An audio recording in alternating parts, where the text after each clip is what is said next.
Bismillahirrahmanirrahim. Today's topic is the salvage pathway for purines.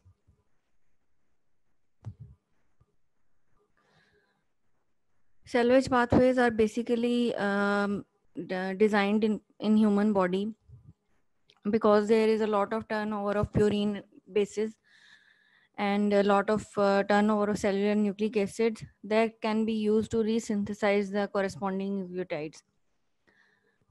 Pathways of base to nucleotides conversion are referred to as the salvage pathways.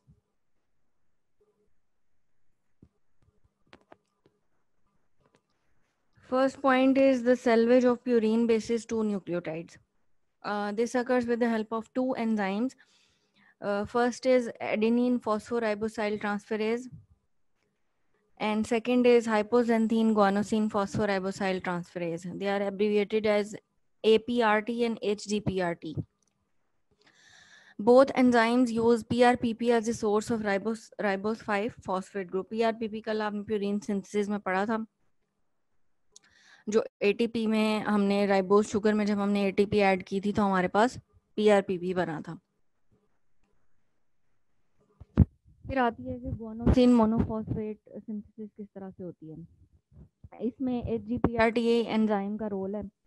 सबसे पहले क्या होता है कि guanine जो nucleotide base है उसके अंदर जब हम PRPP एंटर करते हैं in the presence of HGPRT enzyme तो GMP और इनऑर्गेनिक फॉस्फेट हमारे पास बनता है. ये एंजाइम इस प्रोसेस के लिए बहुत ज़्यादा इम्पोर्टेंट है. जो इसमें release of pyrophosphate and its subsequent hydrolysis by pyrophosphatase makes these reactions irreversible.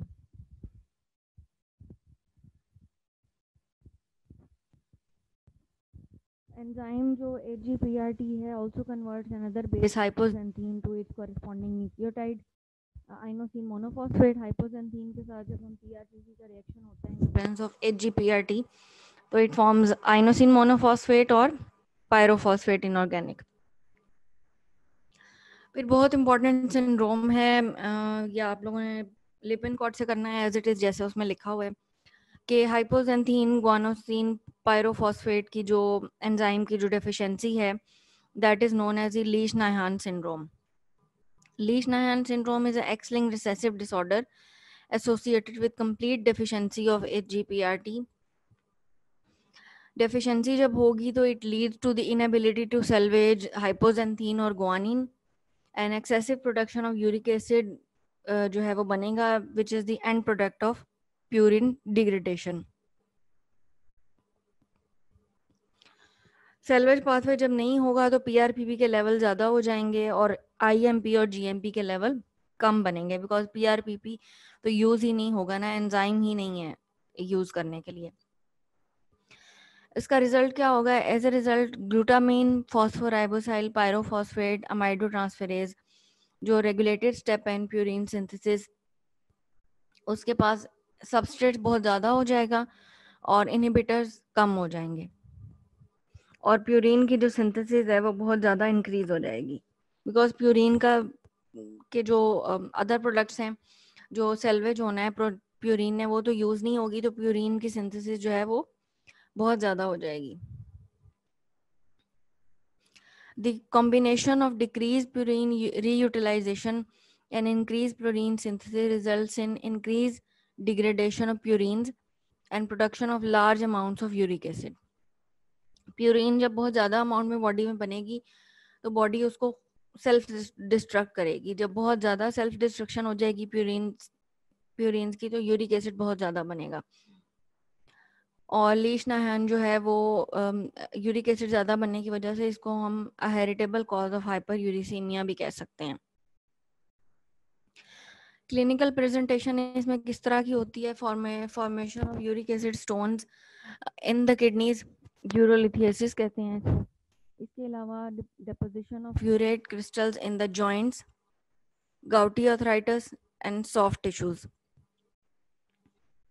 Motor dysfunction है, जो लिम्स की मूवमेंट है that is impaired. Cognitive deficits हैं, thinking process is impaired, behavioural disturbances हैं that include self mutilation, For example, biting of lips and fingers. These all are clinical presentations of Leishman syndrome.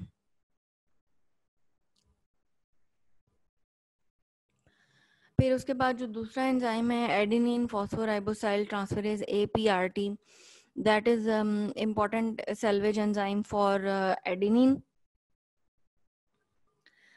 Advantages क्या है salvage pathway की? इसकी सबसे पहले advantage ये है कि it accounts for production of smaller fraction of total protein nucleotides in the human body and simpler और cost efficient way of producing purine nucleotides जो हैं वो हमारे पास बनती हैं और रॉ मटेरियल्स जो हैं वो वेस्ट नहीं होते और ये उन ऑर्गन्स के लिए बहुत इंपॉर्टेंट है जिनमें डिनोवो पाथवेज जो हैं वो एब्सेंट हैं न्यूक्लियोटाइड्स बनाने के, like brain and some other tissues. Salvage pathway जो है वो they are very diverse in character and distribution. ये ऑलमोस्ट सारे जो टिश्यूज हैं उनके अंदर ये हो सकता है. फिर आ जाता है कि डिग्रेडेशन ऑफ प्यूरिन न्यूक्लियोटाइड किस तरह से होती है. डिग्रेडेशन ऑफ प्यूरिन न्यूक्लियोटाइड जो है वो उसमें 2 स्टेप्स इन्वॉल्व हैं. एक तो ये कि जो डाइटरी न्यूक्लिक एसिड्स हैं उनकी डिग्रेडेशन, और second is the degradation of purine nucleotide from de novo synthesis. Degradation of dietary nucleic acids जो है वो होती है हमारे स्मॉल इंटेस्टाइन में. ठीक है, इसमें कौन से एंजाइम्स इन्वॉल्व होते हैं? फैमिली ऑफ पैनक्रियाटिक एंजाइम जो हैं वो हाइड्रोलाइज करते हैं न्यूक्लिक एसिड्स को into simpler fragments that is nucleotides. Intestinal mucosal cells के अंदर प्यूरिन न्यूक्लियोटाइड्स जो हैं these are sequence wise degraded by specific enzymes to nucleosides and free bases, और end product इसका बनता है यूरिक एसिड. अब सेकेंड जो पॉइंट है कि degradation of protein nucleotide from de novo synthesis किस तरह से होती है? ये होती है लिवर के अंदर. ठीक है, द फ्री बेसिस जो बनती हैं as a result of degradation are sent out from the liver and these are salvaged by peripheral tissues.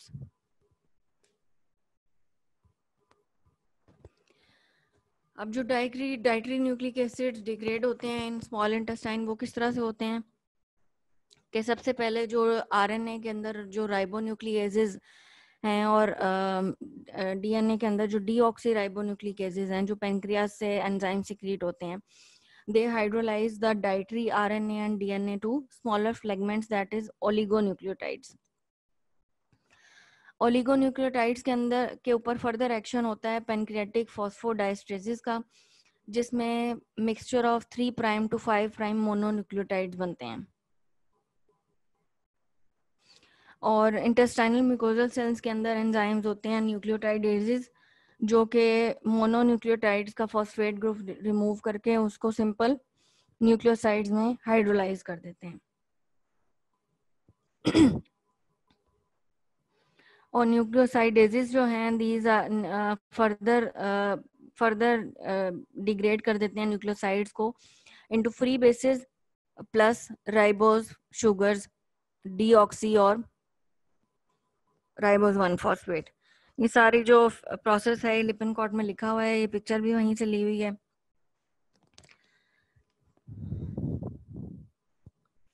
फिर यूरिक एसिड फॉर्मेशन, मैंने आपको बताया कि यूरिक एसिड फॉर्मेशन किस वजह से होती है. जब प्यूरिन न्यूक्लियोटाइड्स की डिग्रेडेशन होती है तो एज अ प्रोडक्ट जो है यूरिक एसिड बनता है.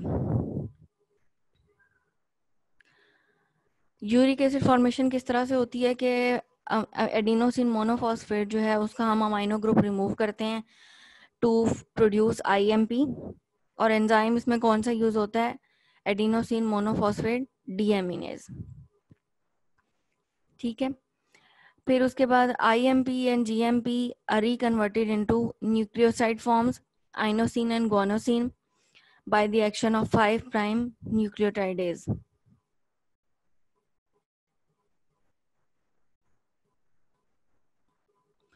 फिर प्यूरिन न्यूक्लियोसाइड फॉस्फोराइलेज एंजाइम्स जो हैं they convert inosine and guanosine into their respective purine bases that is hypoxanthine and guanine. Guanine जो है वो डीएमिनेट हो जाता है into xanthine and hypoxanthine is further oxidized to xanthine and then it forms uric acid, the final product of human purine degradation. Uric acid is excreted primarily in the urine. तो basically दो pathways हैं, एक IMP का pathway है और एक guanine का pathway है। दोनों ने जो है वो आईएमपी जो है वो हमारे पास बना देगी हाइपोजेंथीन और ग्वानिन जो है वो जेंथीन बना देगी। हाइपोजेंथीन जो है वो फर्दर उसके ऊपर जब जेंथीन ऑक्सीडेज एक्ट करेगा तो it forms uric acid and uric acid जो है is the final product of purine degradation which is excreted primarily in urine.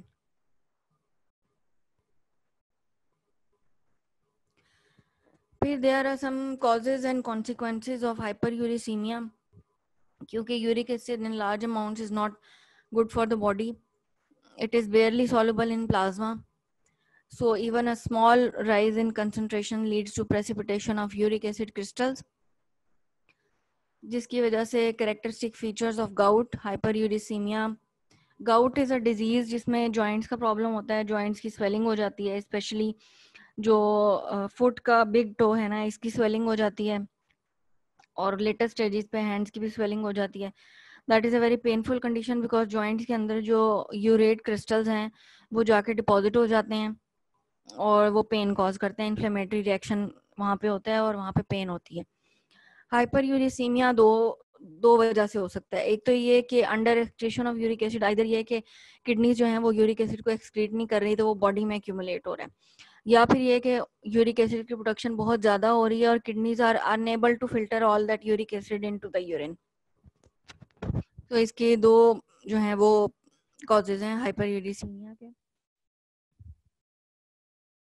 जो मैमल्स हैं except higher primates like human, उसमें there is an enzyme called uricase that converts uric acid to water soluble product allantoin. Humans के अंदर क्योंकि uric acid नहीं होता, सो इस वजह यूरिकेज एंजाइम नहीं होता, जिसकी वजह से यूरिक एसिड जो है वो बॉडी में एक्यूमुलेट हो जाता है। There are some diseases of urine metabolism, these are hyperuricemia, gout and hypouricemia. Hyperuricemia जो है that is the overproduction of uric acid. इसमें enzymatic defect होता है, primary gout, और secondary भी हो सकता है, secondary to some other diseases, for example renal disorders causing elevated threshold for uric acid excretion, and there are some unknown defects too. Then there is hypouricemia जिसमें uric acid कम बनता है। इसमें क्या है कि एंजाइमेटिक डिफेक्ट्स हैं, either adenosine deaminase deficiency है, purine nucleoside phosphorylase deficiency है, ज़ैंथीन ऑक्सीडेज डेफिशिएंसी है, enhanced renal excretion of uric acid है, यूरिक एसिड बहुत ज़्यादा बॉडी से निकल रहा है, फिर फेमिलियल रीनल हाइपोयूरिसीमिया है या फैनकॉनी सिंड्रोम है। ये सारे जो हैं इसमें हाइपोयूरिसीमिया होता है।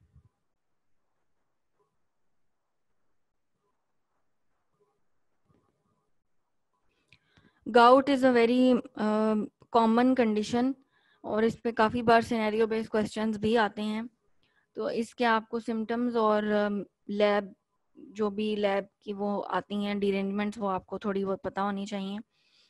Hyperuricemia refers to increased serum uric acid concentrations. Gout is basically a clinical syndrome associated with hyperuricemia. ये मैंने आपको पीछे भी बताया कि hyperuricemia is due to two main causes. It is either the overproduction or the under excretion of uric acid. Not all patients with hyperuricemia develop gout. Only a minority of them जो हैं वो gout उनको होता है। इसमें uric acid के levels जो हैं वो बॉडी में ज़्यादा हो जाते हैं। नॉर्मल कंसंट्रेशन जो है दैट इज 3 to 7 मिलीग्राम पर डेसीलीटर है इन मेन, एंड फीमेल्स में लेस देन 1 मिलीग्राम पर डेसीलीटर।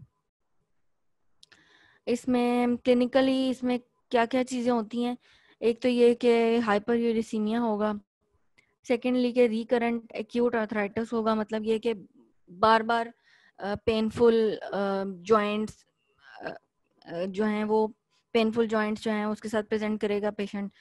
फिर ये कि रीनल डिजीज होगी, न्यूरोपैथी होगी, is also a common complication. Nephropathy, nephrons damage हो जाते हैं, nephropathy is also a common complication. फिर how many types of gouts are there? There are two types of gout, primary and secondary. Primary वो वाला है जिसमें by birth ही enzymatic defect है, इनबॉर्न एंजाइमेटिक डिफेक्ट। सेकेंडरी ये है that is due to some other disease which leads to increased uric acid levels. Clinical features इसके क्या क्या हैं? First is the deposition of monosodium urate crystals in the joints. फिर ये है कि chronic gouty arthritis, monosodium urate crystals को हम टॉफी भी कहते हैं, they may be deposited in the soft tissues resulting in chronic tophaceous gout. And third is formation of uric acid stones in the kidney, urolithiasis. तो जब भी आपको कोई गाउट का सिनेरियो दिया जाएगा तो उसमें gouty arthritis, tophi, monosodium urate crystals, urolithiasis, ये वाले वर्ड जो हैं वो यूज होंगे।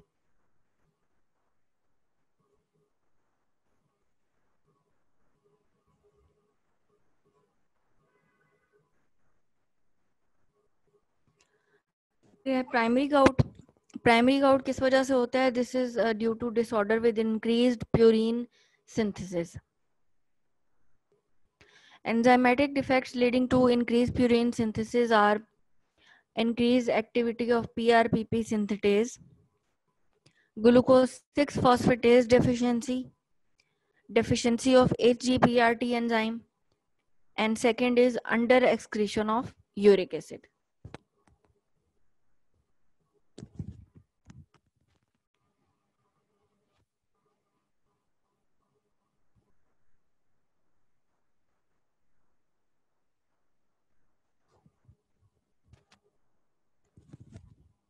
Now, what are the enzymatic defects in primary gout? Increased activity of PRPP synthetase. इसमें क्या होता है कि over activity is inherited as an X linked trait. Purine biosynthesis में ज्यादा होगी, फीडबैक इनहिबिशन नहीं होगी,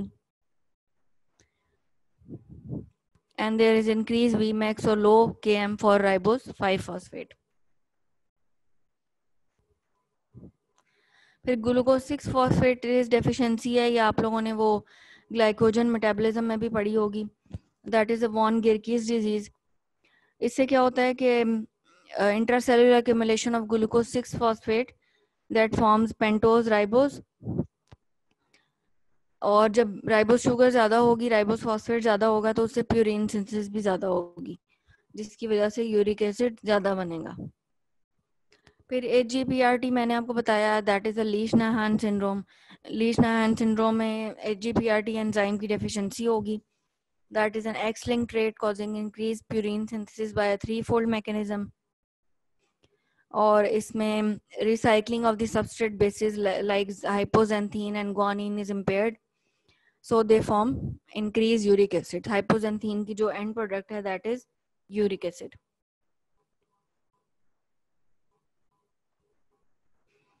सेकेंडली, जब HGPRT एंजाइम नहीं होगा तो PRPP का लेवल बढ़ जाएगा, वो यूज नहीं होगा, जिसकी वजह से PRPP जो है वो ज्यादा फॉरवर्ड करेगा प्यूरिन सिंथेसिस को, और उसकी वजह से फीड फॉरवर्ड एक्टिवेशन होगी और ज्यादा यूरिक एसिड बनेगा। Finally, some defect in the salvage pathway which leads to decreased levels of AMP and GMP, और जो फीडबैक इनहिबिशन जो है वो नहीं होगी, PRPP अमाइडोट्रांसफेरेज एंजाइम जो है वो चलता जाएगा और ज्यादा यूरिक एसिड बनेगा। फिर under excretion of uric acid है, it is in over 90% of individuals, ये वाला कॉज होती है हाइपरग्लाइसीमिया की। That may be due to some secondary diseases, for example kidney diseases, lactic acidosis, and urate reabsorption decrease, use of some drugs, for example, thiazide diuretics, or exposure to lead, इसको हम सेटरनीन gout भी कहते हैं।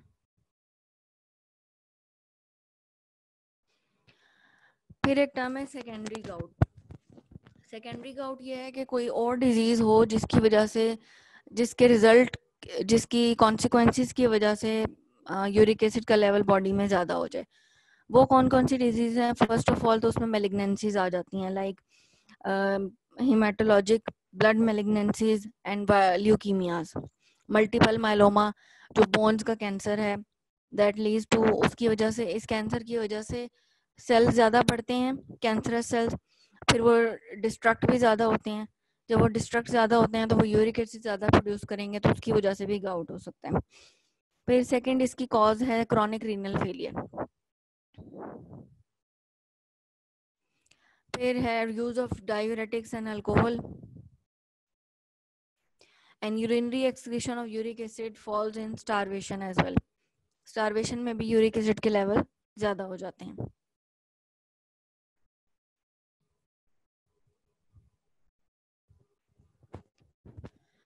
Gout में जो uric acid का pool है वो कहाँ से आता है? एक तो ये कि यूरिक एसिड टू फॉर्म्स में प्रेजेंट होते हैं, either dissociated form, that is the ionised form called urate, और the undissociated form, that is the uric acid.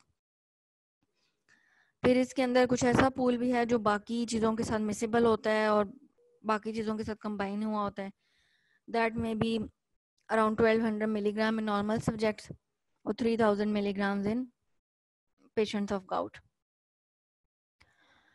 Treatment इसकी क्या होती है गाउट की? कि हमने जॉइंट इन्फ्लेमेशन कम करनी है बाय एंटी इन्फ्लेमेटरी ड्रग्स, या फिर ये कि यूरिक एसिड की एक्सक्रीशन हमने ज़्यादा करनी है। अगर एक्सक्रीशन ज़्यादा करनी है तो उसके लिए हमें यूरिकोज यूरिस ड्रग देनी पड़ेंगी जो कि यूरिक एसिड की एक्सक्रीशन किडनी से ज़्यादा कराएं, या फिर ये कि हम यूरिक एसिड की प्रोडक्शन कम करेंगे, that is by blocking the uric acid production, and उसके लिए हम एलोप्यूरिनॉल यूज़ करेंगे। दो टाइप्स ऑफ ट्रीटमेंट है इसकी, पैलिएटिव है एंड स्पेसिफिक ट्रीटमेंट है। पैलिएटिव ट्रीटमेंट ये है कि bed rest, diet purine free diet होगी, यानी मीट वगैरह नहीं लेंगे, ओरल फ्लूइड ज़्यादा लेंगे, अल्कोहल नहीं लेना,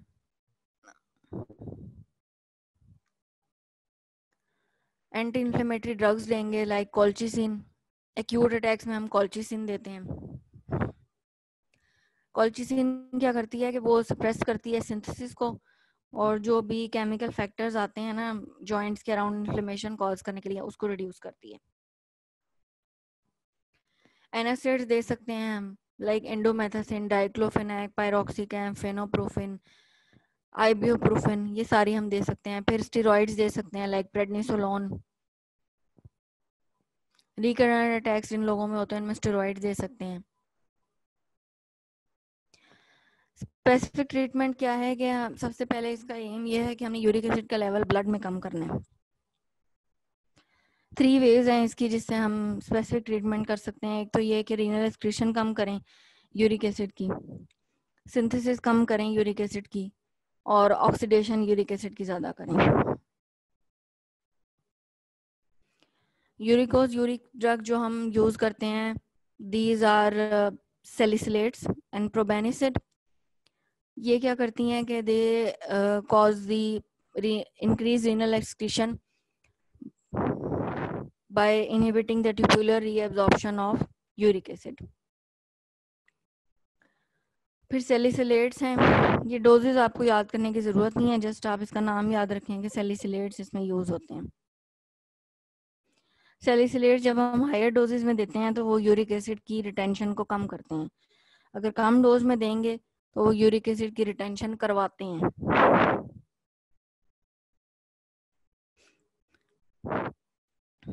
प्रोबेनिसिड है, फिर हेलोफेनेट है, ये हम यूज़ करते हैं as uricose uric drugs. Allopurinol है, एरोप्यूरिनोल क्या करता है कि ये ज़ैंथिन ऑक्सीडेज एंजाइम को इनहिबिट करता है, जिसकी वजह से यूरिक एसिड की प्रोडक्शन कम हो जाती है।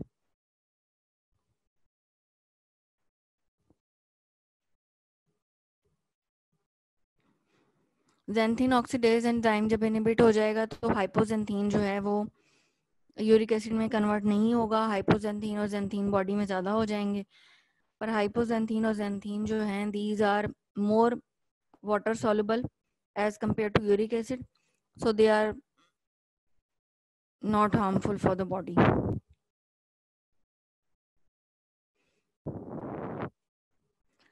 फिर जो ड्रग्स हैं जो यूरिक एसिड की ऑक्सीडेशन करवाती हैं, दीज आर यूरेट ऑक्सीडेज। ये उन पेशेंट्स में देते हैं जिसमें सीवियर गाउट हो, रीनल इन्वॉल्वमेंट हो। फिर सम मेडिकल कंडीशन जिसमें सूडो गाउट होता है। इसमें क्या होता है कि यूरिक एसिड के क्रिस्टल्स तो नहीं बनते, पर कैल्शियम पायरोफॉस्फेट के क्रिस्टल्स बन जाते हैं। और क्लिनिकली इसमें these are the condition is similar to gout, but their serum uric acid level is normal.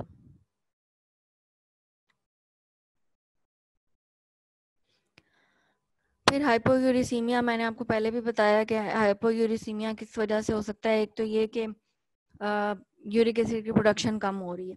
Enzymatic defects हैं, like enzyme defects of adenosine deaminase, purine nucleoside phosphorylase, xanthine oxidase, या फिर enhanced renal excretion of uric acid. ये किस case में होती है? Fanconi syndrome और familial renal hypouricaemia. फिर एडिनोसिन डीएमिनेज डेफिशिएंसी जो है, इस पे भी समटाइम्स नोट लिखने को आ जाता है, या फिर सिनेरियो भी बन सकता है इसका। एडिनोसिन डीएमिनेज डेफिशिएंसी जो है ना, that is a autosomal recessive disorder.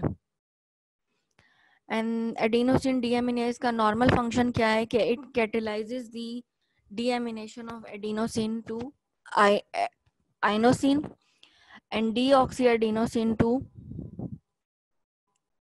And इससे क्या होता है कि जब एडिनोसिन डीएमिनेज एंजाइम डेफिशिएंट होगा तो एडिनोसिन से आइनोसिन नहीं बनेगी, और एज अ रिजल्ट एडिनोसिन और डीऑक्सीएडेनोसिन जो है वो एक्यूमुलेट हो जाएंगी बॉडी में।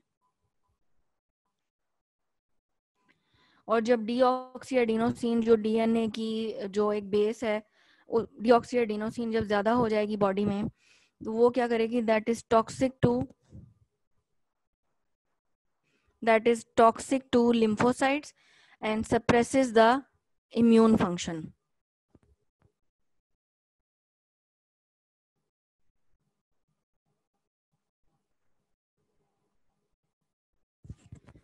Accumulated deoxyadenosine जो है वो डिफरेंट प्रोडक्ट्स में कन्वर्ट हो जाएगी, like deoxy adenosine monophosphate, deoxy diphosphate और ट्राइफॉस्फेट। और जो लास्ट वन ये DATP है, that is a powerful inhibitor of ribonucleotide reductase.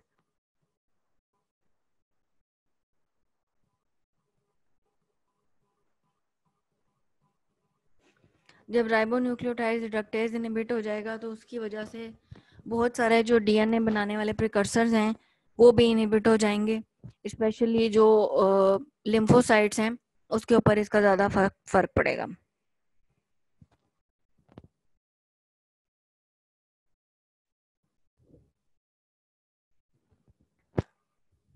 Skid का नाम आप लोगों ने सुना होगा, severe combined immunodeficiency syndrome disease जो है। इसमें क्या होता है कि ये जो भी एडिनोसिन डीएफिनेज डेफिशिएंसी अगर स्किड के पेशेंट्स में हो तो उसमें क्या है कि उसमें बहुत ज़्यादा उनको प्रॉब्लम्स होती हैं, और टी सेल्स, बी सेल्स और नेचुरल किलर सेल्स जो हैं वो उनके और ज़्यादा डिक्रीज हो जाते हैं, उनके लिए फैटल कंडीशन है। फिर ज़ैंथीन यूरिया जो है वो एज इट्स नेम इंडिकेट्स के इसमें ज़ैंथीन आएगा यूरिन में। ज़ैंथीन ऑक्सीडेज एंजाइम की डेफिशिएंसी होगी।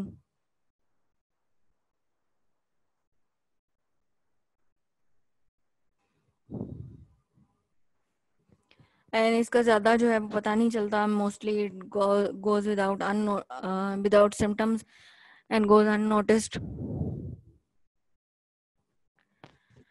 फिर there is some other condition जिसमें प्यूरिन न्यूक्लियोसाइड फॉस्फोराइलेज डेफिशिएंसी होती है.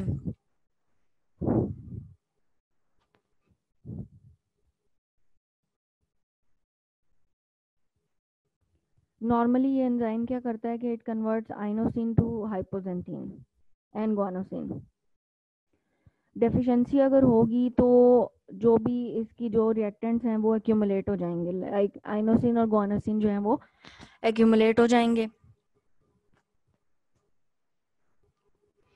जिसकी वजह से वो ज़्यादा यूरिन में निकलेंगे और यूरिक एसिड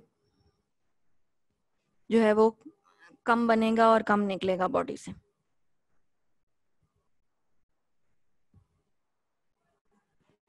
यूरिक एसिड हाइपोयूरिसीमिया की एक कॉज भी है.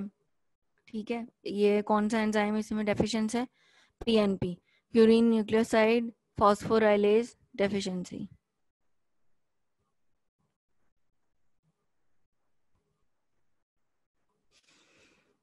ये एंजाइम जो है that is also responsible for purine deoxyribonucleosides degradation. तो अगर ये एंजाइम नहीं होगा तो ये वाली जो न्यूक्लियोसाइड्स हैं डीऑक्सी फॉर्म वाली, ये भी एक्यूमुलेट हो जाएंगी इन दिस डिसऑर्डर. फिर एपीआरटी की डेफिशिएंसी अगर होगी तो एपीआरटी की डेफिशिएंसी अगर होगी तो सेल्वेज पाथवे नहीं होगा, जिसकी वजह से एडेनिन फॉस्फोराइबोसाइल ट्रांसफरेज है ना, तो जब ये एडेनिन पे एक्ट नहीं करेगा तो एडेनिन बहुत ज़्यादा एक्यूमुलेट हो जाएगी बॉडी में, जिसकी वजह से रीनल स्टोन्स वगैरह बन सकते हैं. फिर फेमिलियल रीनल हाइपोयूरिसीमिया जो है दैट इज जो फिल्टर्ड यूरिक एसिड है वो ज़्यादा रीएब्जॉर्ब नहीं होता रीनल ट्यूब्यूल से, जिसकी वजह से वो यूरिन से ज़्यादा निकल जाता है और हाइपोयूरिसीमिया हो सकता है.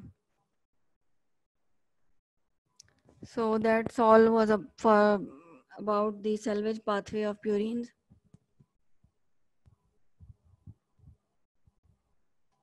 If you want to ask anything you can, but ये सारा टॉपिक जो है आप लोगों ने लिपिन कॉर्ड से करना है, कहीं इधर उधर नहीं जाना. Lippincott is more than enough for this topic.